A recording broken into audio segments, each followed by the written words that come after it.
All right. Morning, guys. Good Good morning. morning. How's it going? Good day for a Great. webinar. Yeah. Yeah, we've looks like we've got some folks already jumping on it right at 8 a.m. I love that. Welcome.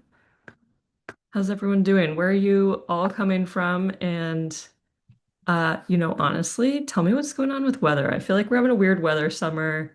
What's going on with weather wherever you are? Starting with Kelby, where it's probably classically foggy in August in San Francisco. Yeah, it's cloudy. Nailed it. Okay. Uh, We got Kirsten coming in from Boston with 81 and sunny. 81. All right. Already. Well, I guess okay, we're later in the day over there. Brad, what about you? What's going on? I'm north of Los Angeles, but it's toasty here. Yeah, Paris heat wave. I've heard about that. Yep. Oh no, Oof. new tornado alley in the Midwest. Uh-oh. That's Yeah, we sketchy. got Dallas. It's hot. Yeah. Wilmington, raining, but I'm guessing maybe also hot where Deanna is. Do, Okay. do we have anyone joining us from the Southern Hemisphere? Wondering what the winter is like right now. We've had a few in the past. Hey Kim, New Jersey, 80 and sunny. I would take that, 80 and sunny. Not so bad. That's Yeah. LA weather right there. Yeah, yeah. That's what, honestly, Seattle, we're having an 80 and sunny summer. We'll take it. It's been so nice. Okay. There we go, All Doug. right. Los Angeles, 73 and sunny, but crazy humid. Wow. Okay. That's not typical, right? It's a little unusual. Yeah. Yeah. Okay. Cool. All right. Well, let's give it another minute here. We've got some more people still streaming in, seeing that number go up. Um, anybody who's given us the location and weather update. Curious also what your role is. Who's here today? Are you in transactions? Are you in professional services? If so, how are you supporting customers or some other format of supporting the end user? Are you a planner? Let us know. We'd love to just get a sense for who's on today. And then we'll just get started in a minute here. Yeah, and I'll add as usual, let's keep the chat going all webinar. We're going to be looking at it, talk amongst yourselves, talk amongst us. We'll answer stuff. Think of it as a pretty direct line to us live while we talk. Yeah, absolutely. All right, well, let's go ahead. Okay, we've got people and culture, facility planner and interior. Okay, Got great. Strategic partners, quite a workplace spread here today. strategy. All Yeah. right, love it. Love it. People and culture. I always love when we've got the people team in the house because we can usually rely on finance also being in the house in some way. So it's good to get the balanced perspective there. Okay. Well, welcome everyone. I'm Izzy. I'm joined by my teammate Brad. We are the strategic advisory team here at VergeSense, and we have Kelby, our co-founder and CTO. So we're going to get into all kinds of great conversation here on the kind of strategic side, and then how the product is kind of meeting those strategic needs of our customers. It's all going to be all about making smarter lease decisions, start to finish. So, guys, show me the money. Let's get into it. All right, so before we show you anything, what we're going to do is we're going to name the problem. What is the problem space that we hear from our customers that we as VergeSense are working in alongside our customers all the time and trying to help them solve these problems faster with more information as part of the decision loop. So we'll get into that and then we'll get into how our product has been changing lately to meet all of those strategic needs. All right, next slide. We can jump right in. Okay, so here, these are the three questions that we've kind of been hearing on repeat. And it's, what's not on this list that we used to hear a lot is we need more data, right? That used to be something that was often a starting point is we need to get the data to understand what's going on. Now, for the most part, what we see is everyone has a lot of data, and so we're getting into, this next level of questioning. It's the harder stuff that's kind of underneath that, and how do we sort through how the data can help us? So where do I even start? Which decisions do I make first? How do I know which decisions to prioritize? Um, what is the cost associated with those different decisions that we're making? How do I make the budget work for those those areas that I need to focus on, and the constraints around that. So, Brad, of these three, which one comes up first in the conversations you're having? And if anyone in the chat has an answer to that, please let Yeah, I'd us be know as curious, well. yeah, from anyone that's here in the audience, if you're hearing something different or have a different perspective on this, we'd love to hear about that. I think it really kind of comes down to that first one. Yes, we're not really hearing overall like that people need more data, but maybe they don't have data in specific places or areas that they desire to really understand. And I think there's more often than not a gap in understanding the data sources that might be available to them or potentially leveraging data in those spaces where they don't necessarily have a sensor or a way of fully understanding it. There's new technologies out there. I think we will talk a little bit about that later today, where people can now have visibility into some of these spaces that were not always available to us. Yeah, and I think a lot of the strategy we're seeing these days is like it's like patchwork. It's like what do we have? I think one of the things that I'm excited about is a lot of people maybe are surprised that they have a data source they didn't realize they had. It's like I didn't realize when we installed this system or started using the service, we didn't realize it could be a source of data for a future decision. I'm delighted to find out that, oh, if turn on this API key, maybe even for free, suddenly we can get data flowing in into a different like decision engine. So, be scrappy with that, as I would say. There's data lying around on the floor in a lot of places, and we're helping customers find it. Conference room AV systems being like an obvious example, and things like that. So, Yeah, and maybe, our own reflection at Verge Sense, right? Like understanding how much faster we can get to answers if we help customers integrate some of those things that maybe they were trying to integrate with internal resources that, have been trying to manage a bunch of different priorities or whatever reason it might be. Let's kind of bring it all into that one spot together. Another thing too, some of this data lives in different areas of the organization, and I think it was David that said he was on the people side of the org, and I've been working with some occupancy planners lately, and they've been having to make assumptions based on headcount because they don't know where to get that headcount data, and more often than not, it's on the people side of the house.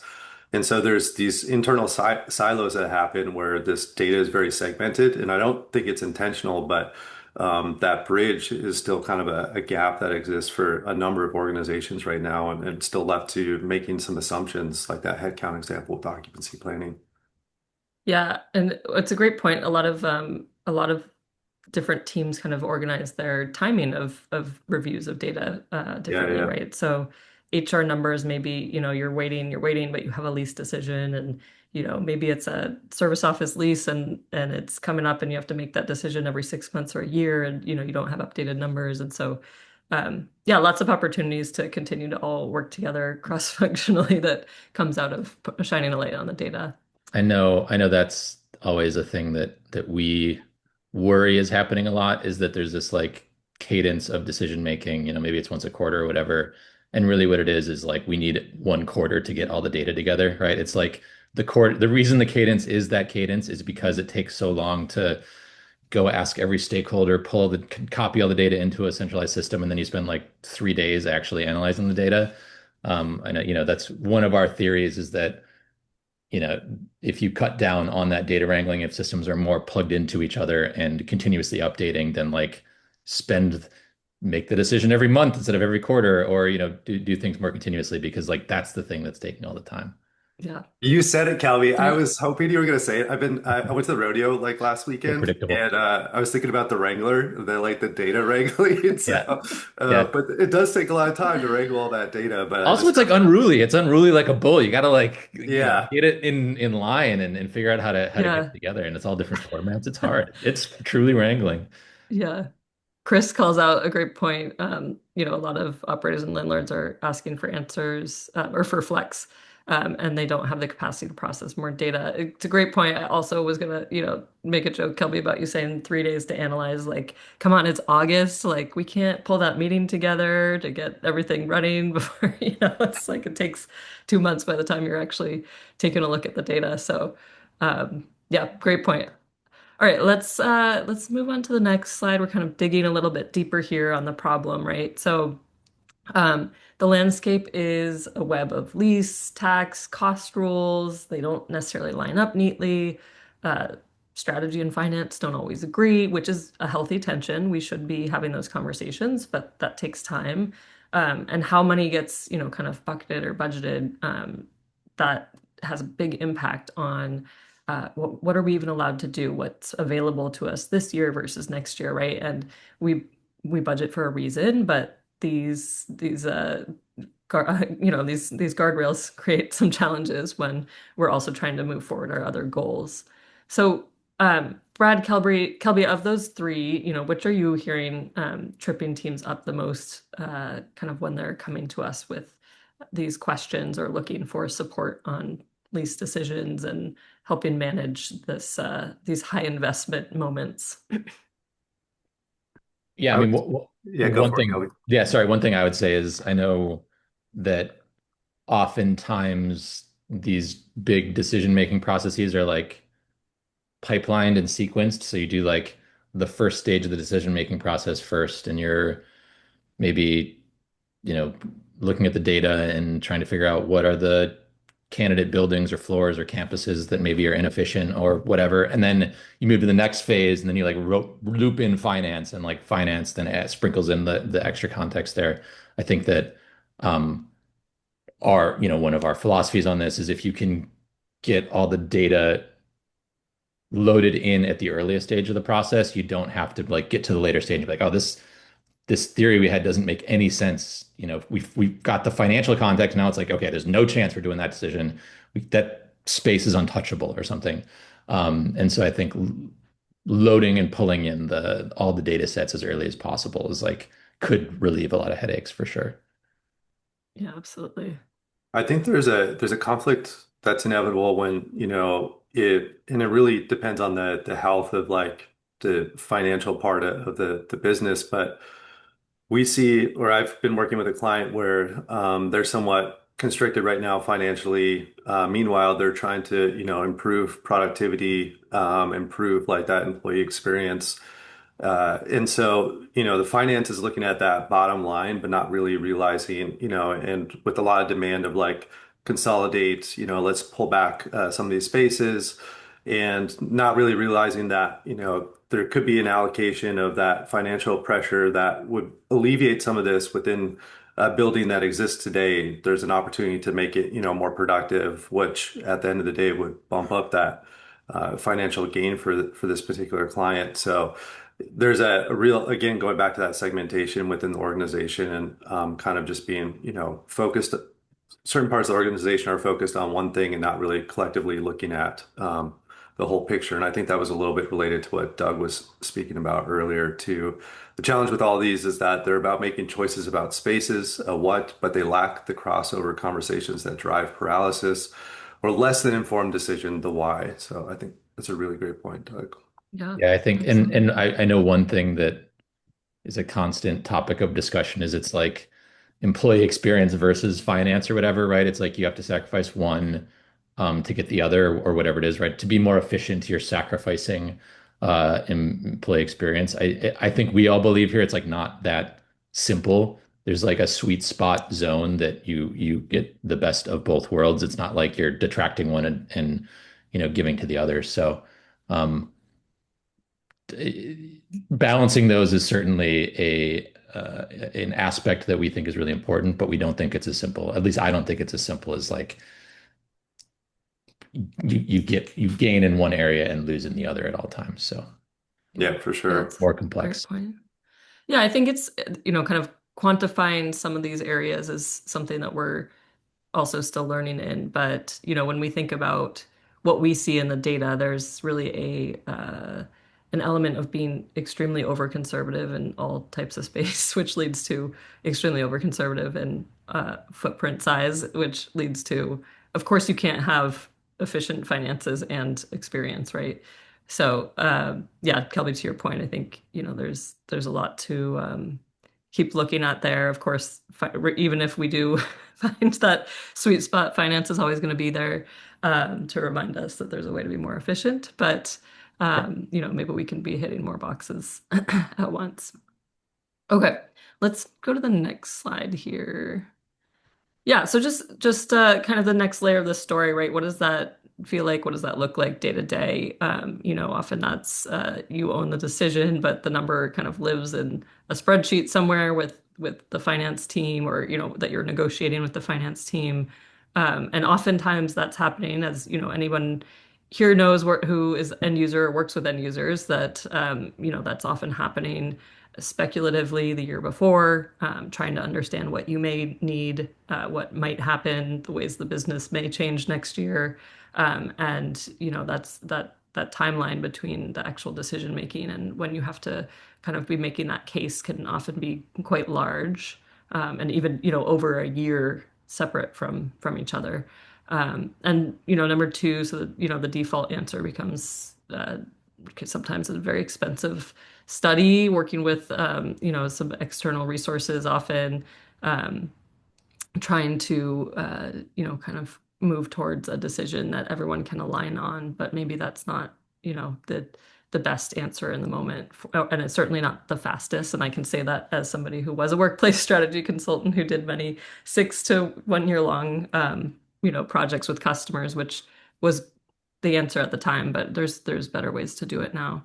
And then there's lots of dashboards out there. We have our own dashboards that we provide to customers, but sometimes we're trying to reverse engineer kind of and defend to leadership with all these dashboards instead of kind of just getting straight to the problem, straight to the answer, in a timely manner. So uh, I guess, maybe a quick question to the chat first. Who here owns space decisions, but you don't necessarily feel like you have a lot of control over the budget behind those decisions you're making, um, or at least that budget process maybe feels out of line with what you need to do in the moment, today, Q3, Q4, the rest of this year. And then, yeah, Brad Kelby, what are your thoughts coming up with some of these tensions that our customers are managing? Yeah, I just say I know there's sort of the difficulty in like you gotta spend money to make money here, right? There's like the you gotta pay for a big expensive engagement, consultative engagement potentially to save money, and like where do you break even, all of that. I think that the psychology of it at least is like if I'm spending a lot of money, I become in the decision, it gives me more confidence that it's like being thought about hard enough. But I know that, one of the ways that we think about it especially is there are certain decisions that are jumping off the page, right? They're jumping out of the numbers, and like you don't necessarily need to measure every space and do a massive study to make certain decisions. But then is a class of decision that, yeah, you should be spending a lot of money on sort of the consultative aspect of it, and you should be, um, having heavyweight measurement and looking at every possible aspect and spending a lot of time to make sure you don't make a mistake. But I think often they all get lumped into one big pile. It's like, hey, we're just the way you make decisions, even if it's an obvious one, we got to spend a bunch of money just to be confident in the decision. And like our philosophy here, I think, is you can become confident in the decision without spending as much as you might in sort of for as much as you might spend for the more heavyweight decisions, if that makes sense. In time and in resources that could go Exactly, in elsewhere. every Yeah. resource, Yeah. 100%. Yeah. And I think just to maybe iterate on that first example you gave where the answer might be jumping out on the page, right? I think what we've found is that there's still really great opportunities for some wins on the margin, even in those decisions, right? Like maybe it's like we feel pretty darn confident that we, need to keep a floor and a half and we can give away one half of it, right? But then where's the win that you can find on the margins with like some slight adjustments to your design within there, maybe, right? Like you can save that money, but then um, you move even further towards the experience side or productivity side within that. So, Totally. yeah, just a call out on something we're seeing on kind of those two different scale of decisions. Brett, anything Yeah. else you'd add? Yeah, I think, for that middle one, the default answer is a six-figure study. And going back to like the consultants, I think the consultants still play an important role, obviously, in the industry. We have blind spots. Each company does. We have ways of doing things where they bring in outside perspective and can really help, challenge us or evaluate things in a different way. I'd say, in the past, there's been, a lot of like benchmarking available through a consultant, where that might be more accessible today via the internet, via LLMs or what have you. You might have an opportunity to kind of, go a little bit deeper in some of those areas where consultants had to do that work for you. At the same time, I still think that there's a purpose or a role for them within the industry. So not necessarily that it's the default today. Like what I'm trying to say is that maybe there's a more of a blend, and you might be more enabled to make some of these decisions or have access to some of this data that you didn't necessarily have access to in the past, and really allow to be more focused with that consultant and yeah, what you're trying to accomplish. Yeah, yeah, absolutely. It's a great point. And, Brett, you're working with lots of consultants as well that will themselves use tools like ours to be that much more Yeah. efficient for their customers. Um, you know, we are we are as good as the time and resources that we have available to us, right? And so consultants are totally a great example of folks that can leverage these types of tools to make their day more efficient and bring more to the customer with the time that they have allotted with them. Yeah, and I know at least philosophically, because you guys, Izzy, Brett, you guys are both, in this world as well. Like the the thing that you're hoping to get when you engage in one of these sort of agreements is like you want expertise. You want someone who's seen everything before and like knows when you see X, you do Y, and here's the pitfalls if you go down path C. And like that is important. That is extremely important. And if you're just looking at a dashboard, like that number's low, we should make that number higher, you might be walking off a cliff into a hole or or into some thing that you didn't foresee in some other aspect of the data. So it's super complex, and like the reason you need a human in the loop here is because like these strategic decisions are extremely nuanced and there's a lot going on. And then, and I think then to take that back to our original point, our philosophy is that there's a gradient in these decisions. They're not all of the same magnitude of complexity for sure. Yeah, absolutely. All right, let's keep moving through here. I know we've got some product stuff to get to, so um, this is just a kind of we don't need to spend a ton of time here, but we just want to recognize, that this concept that we've been talking about with kind of working within the framework of how money works at your business, right? How money works in general in our our tax world, and a lot of different reasons. We have structures around how and when we can spend dollars and how it gets taxed and all that. And so we're pulling lease out as kind of a separate category here, but just calling out that you may have a expansion decision, for example, and that's likely going to impact your amount of spend on lease. It's going to impact your capex. It's going to impact increase in opex, right? But maybe during budget season, we hadn't allotted for money in those different buckets in the right way. So just another moment to kind of recognize the complexity of this and that we're trying to wade through our, predictive budgets from the prior year. And there's a lot of, yeah, there can be a lot of guardrails around where we can spend when and do we have to wait like the money lives here slide. Yeah. Thank you. Yeah. So anything else you guys would add on this one, or we can keep moving to the next one here? I think we can keep cruising. Good. Cool. Great. All right. Well, just to close out the kind of problem space discussion before we get into the fun product stuff, right? So we've kind of touched on all of this, but what we really want to summarize is that lease dynamics really shape, the investment impact, right? So we've got those timelines, we've got different tax treatment, we've got TI improvements and the kind of the environment around that, right? This is changing sometimes during, kind of depending on how negotiating goes. Are we in a tenant or a landlord environment? Budget season we hit on. One thing I would just add on these timelines, I was reading CBRE and JLL just put out their Q2 market research reports for US recently, and I was reading, I can't remember if it was JLL or CBRE, said that I think it was 52 or 53% of leases they were tracking in Q2 were transacted at 10 plus years. So, Wow. like we're swinging back to those longer leases quickly. And, I think there's the challenge on the end user side, the occupier of a long lease because of being locked in, but also they're making so many investments.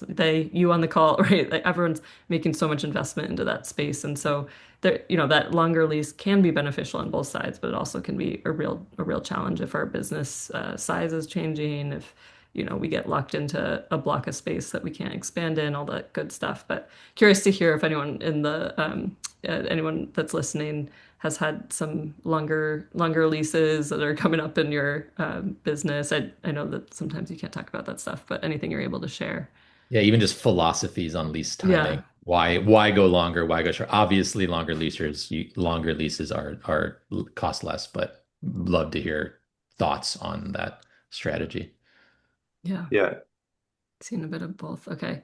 Doug said evolving companies short, established industries longer. Yeah, that totally makes sense. I think, well, that's probably been a thread throughout, but post pandemic was just such an interesting time for the leasing world, for brokers, for the brokerage houses. So yeah, it's interesting to see, even 15 years coming back, because there's definitely been the occupiers have had an upper hand for a little bit here. But yeah, I won't get into too much more from the reports I read, but this quarter there was definitely some interesting stuff jumping out, vacancies going down in a lot of cities that we've had prime, the prime properties are just really, really tight in a lot of cities. I think it was like 2% vacancy in Manhattan's like Midtown, prime market, or which is probably where Hudson Yards is.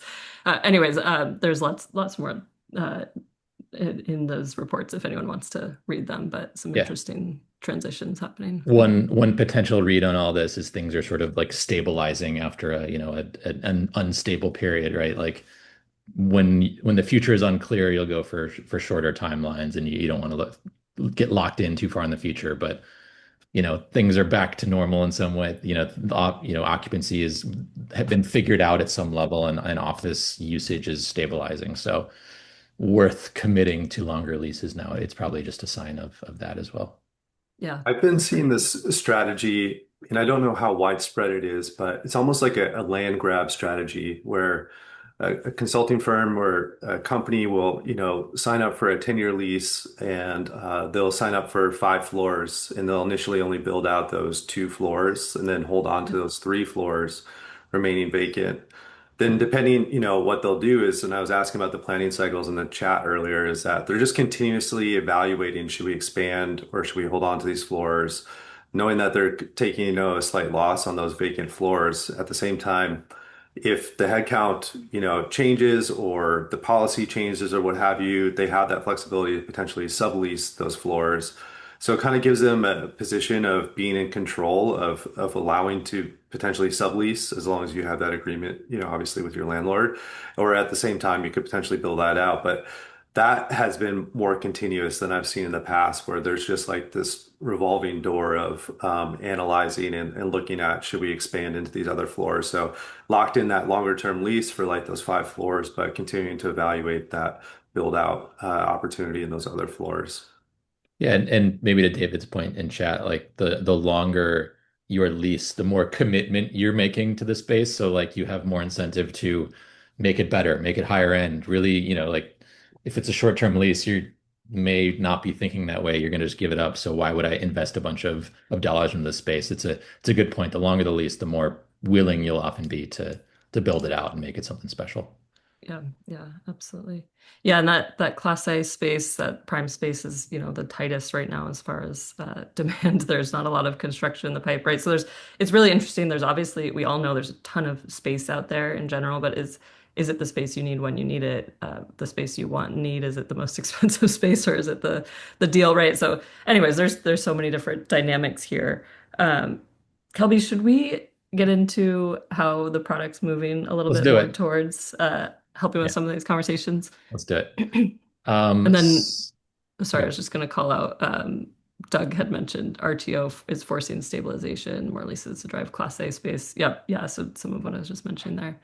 Uh, yeah. Some of what the other side not always coming back unless the CEO gets mad. All right. Yeah. Jamie Dimon. Yeah. Lots of good sound bites coming out of that guy. Let's dive into product updates. So, just to set the stage for the uninitiated, I'm sure there's still some uninitiated that haven't heard of our sort of product predictive planning. The idea is, VergeSense as a company has always been dedicated to measurement and analytics in offices. Now, really have shifted focus over the last few years to use case focused tools, an end-to-end tool for doing the jobs in corporate real estate, occupancy planning being sort of the bread and butter of our predictive planning product. And it's already pretty awesome. I think it's pretty awesome. But this section is sort of ways that we've improved it recently and things, little pieces of context that we've pulled in to make it even more powerful.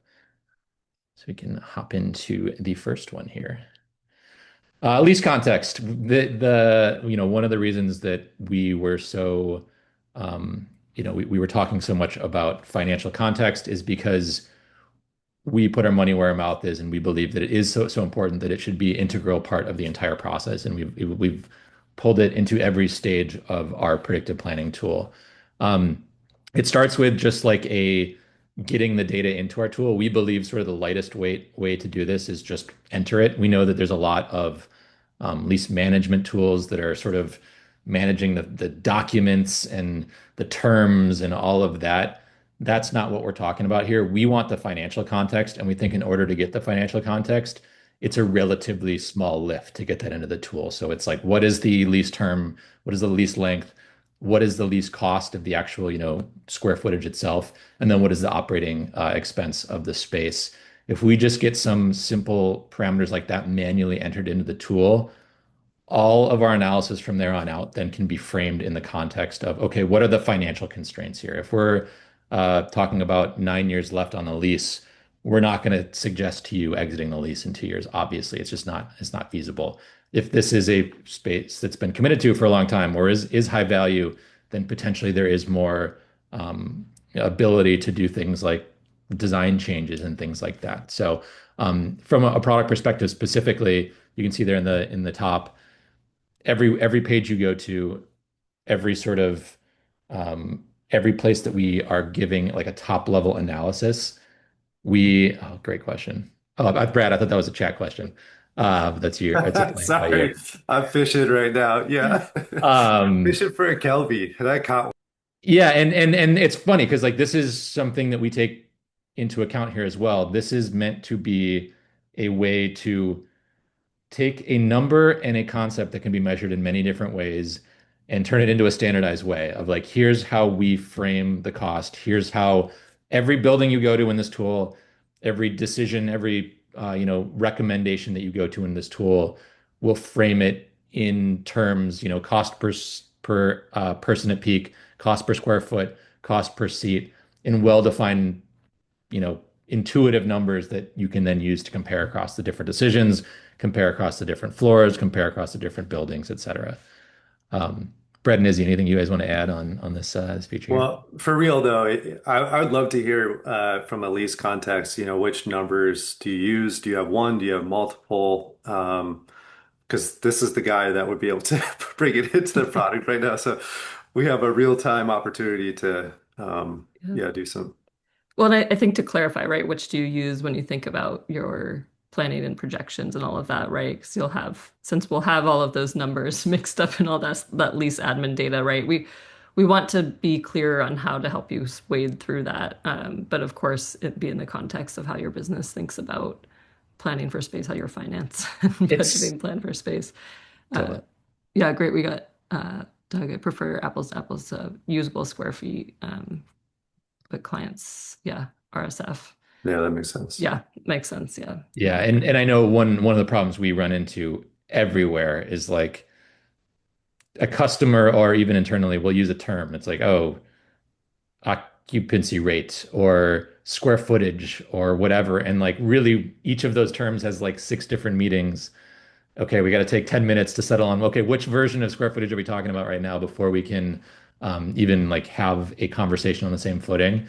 I think our kind of philosophy on this is like, let's pick one. Let's pick something and have it be locked in. Let's have a set of metrics that we believe is maybe not as exhaustive, showing every possible view of the problem, but at least it's standardized such that you can know that when our product, when we're talking about square footage, is what we're talking about. In our product, when we're talking about cost per seat, this is what we're talking about. In our product, when we're talking about utilization rate, things like that, this is what we're talking about. And then you always have the apples to apples comparison, at least within the product, within people talking about our product, et cetera. But certainly a controversial topic. What does each metric mean and all of that? So I don't know.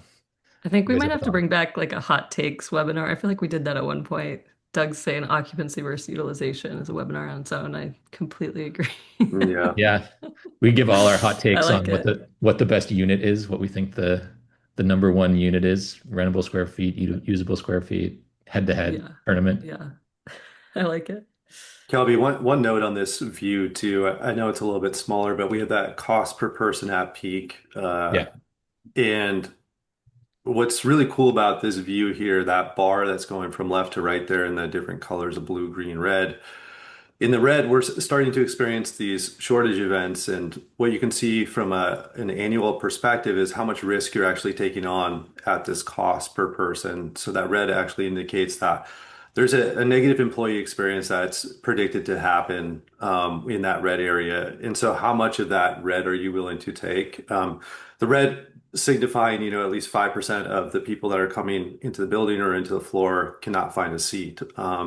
And so there's some vulnerabilities, but some ways to start to look at how do we make these correlations from different data points, i.e. the cost per person to the amount of risk that you might be taking on given the current situation, or we can also model different scenarios with different variable inputs. So I really do like that view. Yeah, it's a good point. And one of the things from a product perspective and engineering perspective that we've really been focused on is like what is the right executive readout of the data, right? There's a lot that goes in. You can go deep, obviously. Anyone who's seen our tool knows that, especially from someone like me, like you can go deep. If you want to go deep down to individual room levels and see what their behavior is, you can go deep. But probably the most important part of tools like this is like what is the single screenshot you put on the slide, right? What's the first slide when you are presenting to your higher ups to make a decision? Yeah, we love this one, which is like over time, month by month, week by week, what zone are you in? A surplus zone, which is we have too much space, the office might feel dead, we're being financially irresponsible, or are you in a shortage zone, which is employee experience is starting to suffer, where it may be related to headcount assignment, we have too many people assigned here and not enough space, or it might be a design problem. But at least from this individual view, it's like, hey, we have a problem of employee experience suffering or financial irresponsibility. Here's how the timeline looks for the next year. Then obvious next question is, okay, why do we have a shortage risk? What is that red zone? What's causing that? Is it design? Is it a shortage of just not having enough leased space, et cetera? And so love always to get feedback on these executive summaries. I think this really hits on, addressing one of the problems that we were talking about earlier. And not that it's like a home run, but starting to bridge the gap between, the experience side and that financial side. So this, ideally would be able to speak to both like the CFO, CRO, and also, the chief people officer as far as like balancing that cost of, person, but also bringing in that experience component. Yeah, Yeah, 100%. I think one last thing I'll add on the the timeline here that, I was thinking about my past when I did modeled countless Excel formats of supply demand, right? Everything was done quarterly, annually, sometimes monthly, if there was a reason. But it's really telling in this week by week view that we have brought into the fold, kind of what that trend is. So, similar to what Brad was saying, you start to see the overall picture, but it's surprising how many customers you look at their timeline and it's like there's red dotted throughout. And it's not every week, and it is a harder decision, right? It's not like, oh, you're going into the red zone and now you're staying there, right? It's like that visual of what the trend and the feel is on the ground, and you can start to really validate that those comments you're getting every few weeks, right, or every few months, and then at the same time, it's a tough decision when you're going in and out of those different kind of shortage or surplus zones. Where do you focus the money? So it's Great. that yeah. Go Great ahead. call. Yeah. No, I know I was going to say, I was just going to jump to a great question from Doug in the chat. This is a good example of like us putting our money where our mouth is. Like, what is shortage and what is surplus? We have a very specific definition of that. And so at least in our current tool, it's like shortage zone is when at peak you are having uh, employees unable to find the type of space they want. And we even put a number on it at a rate of at the very peak usage of the space, say the peak day, right? Wednesday maybe is the most populous day. At any point, if you cross over 5% of the workforce having some hindrance to their work, unable to find a conference room they want to do a meeting, unable to find a desk when they want to do a heads down work, unable to find a phone booth when they want to do focus work. That's where we cross over into what we call the shortage zone. And that's all backed by all of our modeling and all of that. So this is like at peak, we think there should be some pressure on your space, right? At peak, peaks shouldn't just, you don't always want to design for the peak. Everyone knows that. So even at peak, there should be some pressure on your space. But we've set a specific number where we say you've gone too far and employee experience is suffering and people are going to start complaining. And then surplus is kind of the flip side of that. That's saying in this time period, the way that you're having people come into the space and the way the space is designed, there's no chance of ever, even at the most busy peak, of ever actually having pressure on your space. You're never gonna have all of your conference rooms used, or have all of your desks used, or have all of the spaces that you expect to be used. So it's saying our opinion is that a healthy space should at least at peak start to test a little bit of the limits of the space. Otherwise, you're just being somewhat wasteful in the usage of the space. So we can always go deeper Yeah, on specific definitions, but yeah, go yeah, ahead. that's a great point. I just wanted to add that, we have at Bridgelands have some opinions as well about how qualitative data fits into that, Yeah, and more, yeah, we could dig into that on another webinar that I'm sure we'll have around all these topics. But yeah, that's another element that we know is kind of important to the experience space. totally. Should we go to the next slide?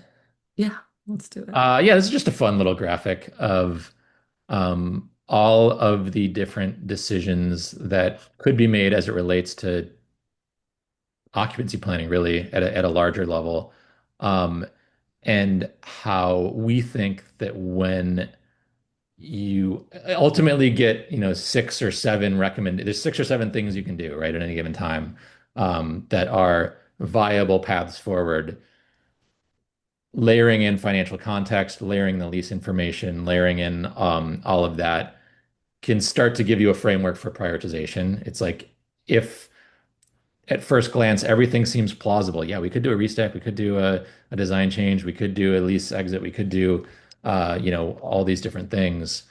Could do a right size. A financial context is the first step towards, okay, let's start to rank these. What's the order that we should look at these first? This is the highest financial impact. This one's infeasible because of our lease timelines. Let's throw this one out. That one goes to the bottom. And so it's just a way of organizing all the different decisions into a ranking, a prioritization, because we know that that can be potentially the hardest. We think, I would say, our engine, the thing that we're selling as a product, has almost two phases. It's like, what are the options? If you were to do a sublet, what would you do? If you were to do a right size, what do we suggest you do? If you were to do a headcount change and assign or lower the headcount at this this campus. What should you do? What's the magnitude of that? But then when you have all those options, then it's like, which one should you look at first is the second phase. And we think that financial information is a huge part of that. Love it. Should All we keep right. moving just for the Yeah, sake of let's time? next slide. Cool. Okay, and then that feeds very naturally into recommendations. It's not an accident that we're launching a more advanced recommendations engine at the same time that we are launching financial context being pulled into the tool.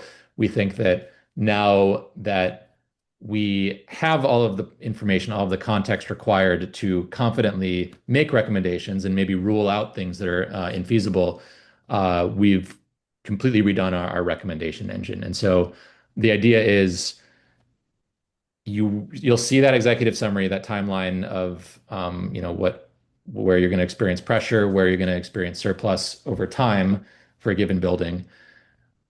We then have a well-defined sort of recommendation model for every possible choice you could make. And those are the things I was talking about. If you were to do a lease exit, what could you do? If you were to do a headcount adjustment, what could you do? If you were to do a redesign or a restack, all these different options, we have separate sort of recommendation engines for each one of those things.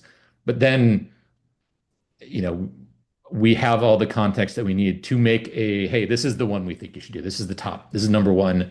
Based on everything we know, this is what we think the most impactful thing you could do with everything we know is, and actually make at least a starting point. Of course, we don't have all the context. There might be some extra, um, nuance about the employee experience or some financial aspect that we don't have visibility on.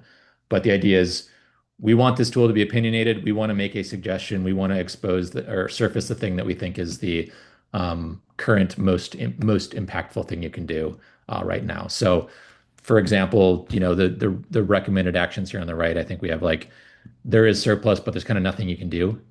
But then, in the first one, so that's saying, I believe this is saying we are taking the lease length into context. Yay, ideally you could exit a lease, but we're acknowledging that there's not really an ability to do that with the lease horizon you put into our tool. And then in the bottom, it's saying, hey, you have a lease event coming up. You can exit. You can safely exit. You have this much surplus. This is the headroom that you will have. Therefore, we have decided that you can confidently exit that lease, consolidate your head count down into the remaining square footage that you have. So, yeah, we're excited about this. It's a step closer to sort of full decision engine. This is doing the end-to-end process in an automated way. Obviously, we still have human beings in the loop that are validating this, maybe saying, no, that's infeasible, go to the next one. But yeah, the tool is getting more and more opinionated by the day, and we think that at least getting the first recommendation is a great starting point to springboard into the decision-making process. And one thing that you'll always know in any recommendation or any sort of thing you see anywhere in our product is that there is a quantitative framework behind it. If someone says, "Hey, why do we think we can reduce this lease? What's the numbers that prove that? Hey, we're actually 30% below, even at peak on Wednesdays. The peaks are Wednesdays, and we peak in uh, April from an occupancy perspective. We still have 40% headroom. Here's the exact numbers. Here's the lease cost. Here's all the numbers combined. Really lets you back up the decisions as well. Anything you guys want to add, Izzy or Brad? I think, Go for it. did you have something, Izzy? No, go for it. Yeah, I was going to say another example of this of like the what ifs working with a client where they had three different lease scenarios, and one of those being if they could stay in their existing space for 2 more years without running out of space, the landlord would then have another couple floors that would become available.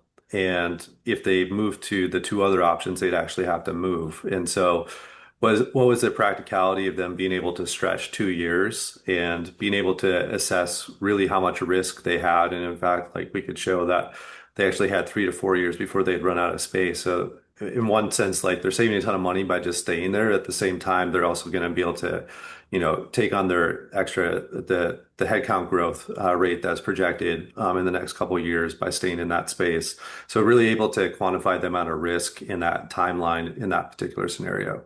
Yeah, and maybe the one thing I even glossed over, the most important part of all this is like, hey, here's the recommendation.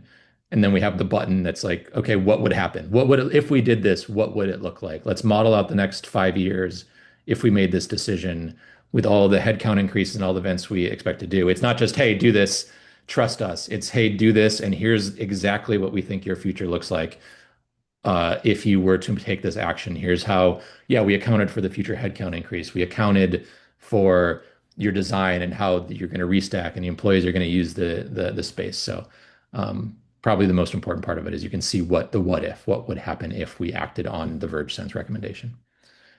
All right, should we go to the final update, product update, which honestly, technically, this is the one I'm most excited about, even though we put it third, but The the features, fancy animation, is that what you're excited about here? very pretty animation as well. Yeah. The product Shout doesn't out look to like this. Barry. Yeah. Yeah. Um, Building profiles. What are building profiles? So, such a common problem we keep seeing across all of our customers is we have a campus, a building that we want to make a decision about. We don't have sensors there yet. We don't have full coverage, or we have some partial coverage, or we have no sort of measurement data. But we actually have measurement data next door or in the building next to it or in a campus in a similar geo that is representative of how we think employees are using space. And we think, we paid all this money for sensors in this building. How do we leverage the information we captured in building A to make a decision about building B? And so we kept hearing that and we realized, yeah, there is a way in the way that we kind of modeled, we did our modeling of the workspace. There is a format that we can say, hey, all the data that you measured in building A, we can turn that into a portable object, a profile that can then be applied elsewhere. So like the standard version of this is, yeah, like I'd mentioned, you have a campus in Chicago, but you're only measuring in Boston or whatever, and you want to say, okay, take the behavior profiles, all the ways that you've characterized the meeting sizes our employees have, and the level of collaboration that they have, and their need for heads down work, and all of that, and transfer that. What would it be like if that style of employee, we just assumed they were working in this building, then, assuming that the workforce has a similar culture and people behave the same way. So how do we take advantage of this spend we did in building A and apply it to building B? And then our system will say, hey, we took the profile you measured in building A, we applied it to building B, it moved things this way, and now building B, you can be more confident that the suggestions we're making, even though you aren't measuring directly in building B, the decisions you're making are specific to your very specific context and scenario, to your company, to your employee type, all of that. Another fun one that I think is maybe less obvious from this is like a lot of times in this industry, you're making decisions about a theoretical thing, a thing that doesn't exist yet, right? It's like, what if we built a new building, or what if we designed a new space in this way? you know, what if we have this specific floor that has this design? What if we moved it to a new design? This is, again, a framework to say, yeah, what would happen if you took the behaviors in this specific floor plate, this specific design, and then moved those employees, did a renovation to the same floor, but configured in a different way? It's actually a surprisingly difficult problem. I think a lot of people that are like in the architect space or like the, employee experience space will acknowledge that this framework is very appropriate for that. So, long story short, this is a way of like capturing the essence of the employees measured in one place and then applying it. How would they behave in this other place? And we think it's extremely powerful, definitely in a world where it's infeasible to have 100% of your buildings and portfolios measured. I remember when I used to work for Herman Miller, we would run these pilots and we would, take a segment of the floor and do an experiment where, we have some new types of spaces. The client and I, we found an agreement of like what we were trying to accomplish. But in order to do that, we had to disrupt part of the floor. We had to do like a whole like change management strategy around it. It took several months. And then all the data that we were capturing was like observational data and qualitative data. And all those things are great, but we were really missing that quantitative data as far as like, the frequency and the amount of time that people were spending in those particular spaces. And so the opportunity here to be able to, potentially pilot across a large scale without, disrupting any of your employees or your floors today is a huge opportunity. Yeah. One Yeah, it one kind was. of nerdy thing I like to add to all this is one of the things we've learned as we've modeled this, the design of a space influences your employees' behavior. There's sort of this like recursive thing where if you design a space with a lot of conference rooms, employees are going to have more meetings.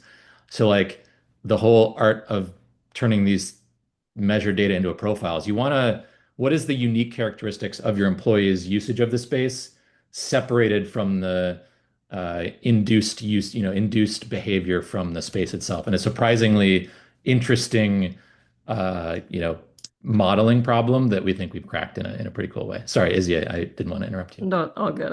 I have like a tiny anecdote. I was at a similar to Brad's comment about the pilots. I was at a work tech conference at IA, Interior Architects down here in Seattle, a couple of weeks ago, and they were talking about, the lean even further into demountable walls, right? So that's another one of those applications of what if, and also had a massive amount of installation of 3D printed furniture and kind of cabinetry and sort of built-ins if we had to categorize it.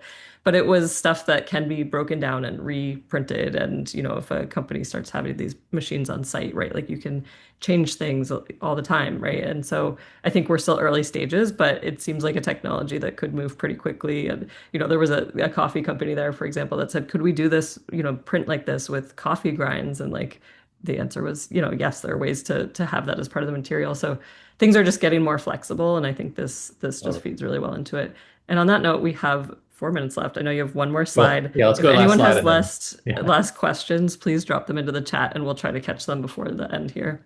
We can keep this last one pretty short. It's just tying everything together. We think that, as I was mentioning, it's not a an accident that we launched recommend our our updated recommendation engine at the same time as these two features. Our philosophy is these two features of being able to transfer context from one place to another and pulling in financial context are what gives us the confidence to make recommendations and is the reasoning that these all launch at the same time. So they're all, part of a bigger whole and they all work together to make a more accurate and more reliable product and just more confidence in the recommendations that come out. And yeah, with that, maybe I think that's it. That's all we got. I don't know if we had any questions, but I we don't think, can. yeah, I don't think there were any last questions. If anybody has something burning, feel free to drop it in.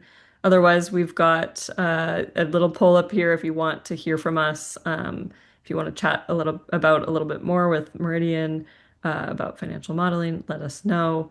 And then I know we'll have a little information here in a minute on our next programming coming up as well. So if you want to see us on our next webinar, please join us for that as well. I think Matt will flash that here um, when Wait, we is it enter August this right poll.